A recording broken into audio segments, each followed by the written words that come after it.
Hey guys, and welcome back to my channel. In today's video, I'm going to be telling you the first thing you should be doing when it comes to planning a group trip. So we're going to cover that today. But before I jump into that, I did want to let you guys know, if you didn't watch my other video that I recently posted, I told you that I am doing a workshop to show you how to create a group trip, well, a hosted group trip from start to end. So I'm going to give you the entire process that I go through, everything you should be doing, how to set up the forms, how to set up the systems, how to manage the group, everything that goes into planning a group trip. I'm sharing that with you in my own workshop. I'm going to leave the description below, but I will tell you this.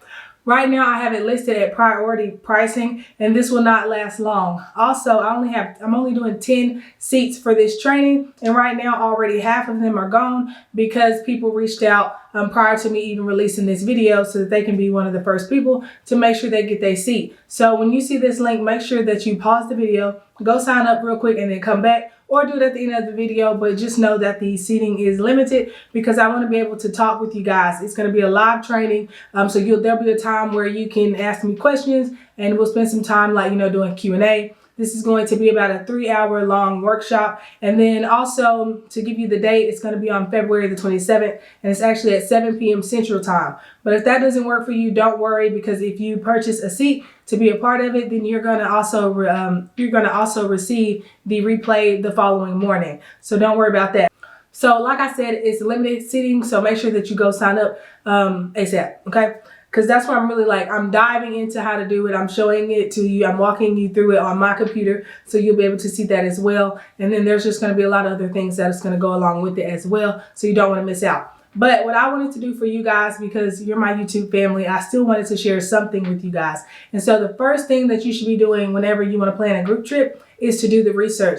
And not research as far as the destination that you chose, but you want to research your audience. So you want to survey your audience. You want to see where they would like to go. So I'm going to give you some examples as to why you should do this, or just my own experience. So when I first started out doing the group trips, I was launching trips to places that I wanted to go, and then to the places that I was familiar with, right? Or that I was comfortable with booking. So running this business, or running any business, you're gonna have to push yourself outside of your comfort zone, right? So one of the reasons that some of my beginning trips might not have done well in the beginning was because I didn't truly understand my audience. I wasn't really communicating with them and having a two-way relationship with them to really understand what they were looking for when it came to their travel and where they wanted to go and some of their dream vacations, that type of thing. I was just releasing group trips to places that I would like to go to, and then just things that I was comfortable with because I was specializing in that particular department. But I'm telling you now, you don't want to do that. Don't go off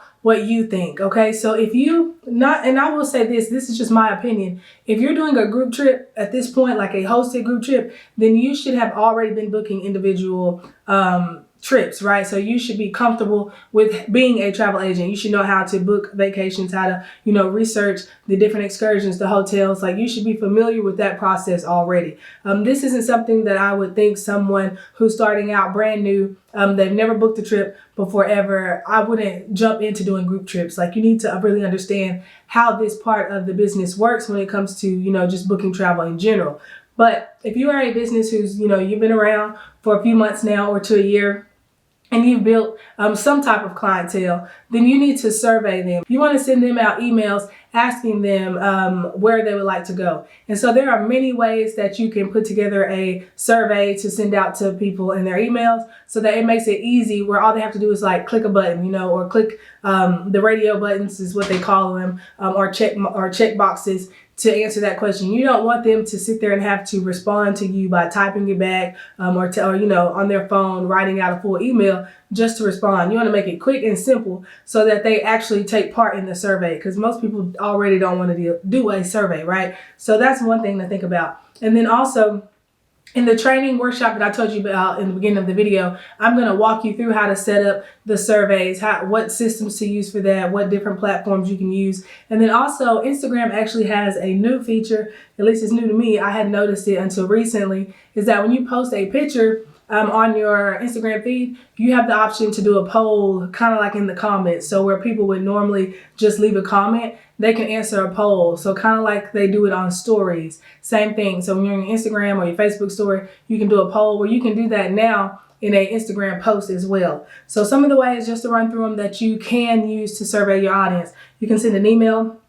There's platforms that'll do it for you. Depending on what domain or what host is hosting your website, there's ones that you can do it through the website. Like for me, I use Wix to host my website, and there's ways that I could send out surveys just, in the back end of my Wix. I don't have to use a separate system. So you can send out social media polls. You can send out text message polls. There's so many ways that you can communicate to your audience. And so I'm going to tell you, the reason that you want to do this is because you want to understand where they want to go. You want to be able to release trips that they're already thinking about going. That's going to make your conversion so much easier. It's going to be easier to sell them on a destination that they were already wanting to travel to, opposed to something that they weren't really thinking about going here or whatever. So you want to understand your audience. You want to ask them questions like, what type of excursions do they like? So and not like open-ended questions like I just said to you. You would want it to say, out of these 3 excursions, pick your top one, pick your favorite or whatever, right? And then they would select that. That way it makes it easy to kind of dive down what they're thinking when it comes to excursion. And all of these questions that you're answering, the purpose behind it is to understand your audience. I talk about that in a lot of my videos, is that in order to be a great salesperson, you have to understand your audience. When you understand them, then you can speak directly to them, and then you can trigger them to buy. And so that's why it is so important for you guys to really understand your audience. And so one of the ways that you do that is by surveying your audience. And this is not something, you can do this all the time. Like, this is not something that you have to do just when you are hosting a group trip. You should be doing this periodically throughout your business in general. Like when I was doing individual bookings, because if you follow my channel, I no longer do individual bookings. I usually refer those off to friends that I've met in the travel industry. I'm only doing hosted group trips. So when I was doing individual trips, when they came back, they would receive an email from me, maybe like, the next day or 2 after they've returned, and I'm surveying them on their trip. Did you like the tour company that we worked with? Did you like the transportation that picked you up? Like, it was those type of questions on the survey so that I can better understand their experience, what they liked, what they didn't, so that in the future, as I'm, when I was still doing individual bookings, I can make sure that I am suggesting things that are going to fit their demographic and that they're actually interested in. So that is why it is so important to survey your audience. Now, getting back to the group trips, right? So one of the best things about doing a survey for your group trips is it's going to give you almost like a starting point for what you should include in the overall group trip. So when I'm thinking group trip, now you can make your group trip as simple as possible, or you can make it really extravagant. It's really up to the audience, right? It's up to your audience and what they're looking for. So doing these surveys is kind of going to give you a guideline of what I should include, right? You can even ask them on your vacation, or you could say on a 5-night vacation stay, how many excursions would you want to do during that trip, right? That's going to let you know if people are more into relaxing on their vacation, your demographic, or if they would like to, stay active during the trip. Maybe they want to do 2 or 3 excursions throughout that time frame, because as you know, excursions typically either take half the day or all day, right? So you have to take those things into consideration. Make sure that, okay, well, if my demographic is all the results and the data is saying that they prefer relaxation, then I'm making sure that I'm scheduling rest days in there. So not rest days, but free days. So where I'm not really planning anything for them, where it's a day that they could just go get food, hang out by the pool or the beach, and just kind of do their own thing, right? That's the point of a survey. You are understanding the audience so that you are curating the best type of group trip that they will enjoy. Some other reasons to do surveys is to just see if your processes are working, if they enjoyed the way that you handled the trip, the communication between you and the client. Some other things are, for me, as I'm doing more trips this year, launching more trips this year for going into 2025, that I'm using a lot of trip moderators. So that means that I'm not necessarily going to be on every trip moving forward. 1, because I want to launch more trips, and then 2, I just feel like I just don't want to go on every trip anyway. I would rather, outsource those things so that I can continue to build the business and just release more and more trips, right? So that being said, you could survey your client asking about the moderator. Were they attentive? Did they answer any questions? Were they helpful? That type of thing. That way, so even if you're not there, you're able to know all these things. So making sure that you survey your audience before you put together a group trip is so important. Like a lot of times we want to skip the fine tuning things or the things that we feel like, oh, I could really skip that. Like, you know, planning out your year at the beginning of the year.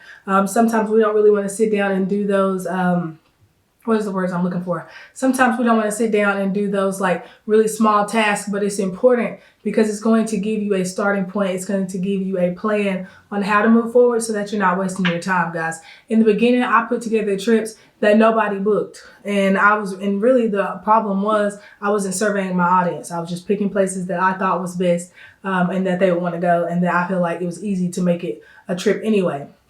So that being said, guys, that is my opinion when it comes to the importance of surveying your audience before you even start planning your group trip. So as said, I'm going to dive in. Like there are so many things when it comes to planning your group trip. If you haven't watched my group trip video, I kind of did like a question and answer. I do go into some things in that video. I'll leave the link in the description. But I wasn't showing you how to do it, and I wasn't going in depth with, you know, just the behind the scenes of it and how to actually put it into a trip and how to structure it. There's so many things that go into it, you know, making sure that you're reading the contracts. There's so many things. Like I keep saying there's so many things because there's so many things. So in this workshop, we are going to dive into that. So make sure you click the link in my description and grab your seat before they're gone, because I'm telling you right now, they're listed at priority pricing, and at the end of the week, that's going to be gone. So I'm not going to tell you the exact date, but at the end of this coming week, I'm going to change the pricing to the original price and not priority pricing. So make sure you go get it while you can. And like I said, if you're not available around that time frame, you will also receive the replay. I hope that was helpful to you guys. I hope that kind of gives you some framework or mindset that if you're thinking about, oh, I want to do a group trip in the future, I'm kind of thinking about hosting a group trip, then go ahead and do this now. Go ahead and survey your audience so that you can kind of have an idea of what they're thinking before you even kind of commit to hosting a group trip. And also, if you're joining my workshop, because it's going to be on February 27th, because it's going to be on February 27th, go ahead and survey your audience too. If you don't have to, but that would at least give you, you know, something to talk about once we get to the workshop. But you don't have to do that in the workshop. I'm going to show you how to set up a survey. I'm telling you, it's really simple. I'm going to show you the different platforms you can do, and there's free ones that you can use to do this as well. You don't have to spend money in order to survey your audience. So I thank you guys for watching, and I'll see you in the next video.